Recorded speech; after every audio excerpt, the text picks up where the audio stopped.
দিয়া আমি মাঝে মাঝে নিচে গাড়িতে বসে ভাবি, ড্রাইভার চালাইতে থাকে, কিন্তু আমি মাঝে মাঝে নিজে নিজে ভাবতে থাকি যে এরা গাড়ি চালায় কেমনে। বাংলাদেশের রাস্তা তো আর ইউরোপের রাস্তার মতো না, ঠিক না?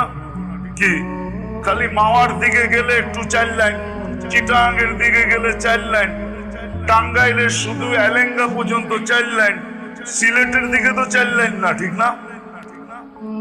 আরো তো শাখা রাস্তা আছে, ঠিক না? চালাইতেছে কেমনে? আমি নিজে নিজে মাঝে মাঝে ভাবি যে আমাকে চালাইতে দিলে এত বড় কলজা আমার নাই, আমি তো হয়তো গাড়িও খাইতাম, আমারও খাইতাম। কিন্তু এ তো ঠিকই চালায়া নিয়ে আমাকে গন্তব্যে নিয়ে যাইতেছে, আবার গন্তব্যের থেকে নিয়ে আসতেছে। এটাও একটা যোগ্যতা। কিন্তু কি সবার দ্বারা কি সম্ভব নাকি? কি বলেন? হ্যাঁ, এখন জানি না রাগ হয়ে যাবো কিনা। আমি যদি নেতা করি বইলা দিই যে আপনারা নেতা হওয়ার যোগ্যতা আছে, কিন্তু স্টার্টিং এ বসার যোগ্যতা নাই, স্টার্টিং এ বসায় দেই, তাহলে খবর আছে গাড়ি, ঠিক না? কিন্তু আবার যারা স্টার্টিং এ আছে এদেরকে যদি এদের জায়গায় বসায় দিই, তাইলে আবার সমিতির খবর আছে, ঠিক না? কি বলেন? আল্লাহ যোগ্যতা দিছে দুনিয়া গুছানোর জন্য। রব্বে কাবার কসম, এরকম আল্লাহ যোগ্যতা দিছেন দুনিয়া গুছানোর সাথে সাথে। এটার কোনো বিরোধ নাই আল্লাহর সাথে, আমাদের সাথে, রসুলের সাথে, আমাদের সাথে।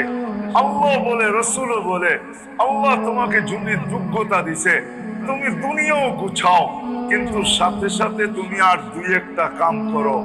যদি এই 2-1টা কাম করতে পারলা, তাহলে দুনিয়া গুছানোর সাথে সাথে তোমার আখিরাতটাও গুছায়া যাবে।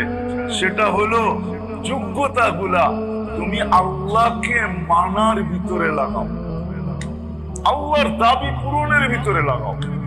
কেননা তুমি আল্লাহর বান্দা, তুমি আল্লাহর বন্দেগীর ভিতরে লাগাও।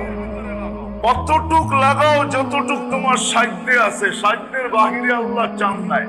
চাইলে কোরআন এই কথা বলতো না, লা ইউকাল্লিফুল্লাহু নাফসান ইল্লা উসআহা। সাধ্যের বাহিরে আল্লাহ চান নাই, বরং আল্লাহ রসুল নিষেধ করছেন। এই জন্যই আল্লাহ রসুল বলছে, লা রহবানিয়াতা ফিল ইসলাম, আমি বৈরাগ্য ওয়ালা সাইরুরাতা ফিল ইসলাম। ইসলামে কোনো বাধ্যবাধকতা নেই। আল্লাহ রসুল বলছে, আমি বৈরাগ্যতা নিয়ে আসি নাই। আমার ইসলামের ভিতরে কোনো বৈরাগ্যতা নাই যে সংসার ত্যাগী, সব ত্যাগ করে দিবে। এটা যে করে ও মুহাম্মদুর রাসূলুল্লাহর তরিকার উপরে নাই, ছাড়তে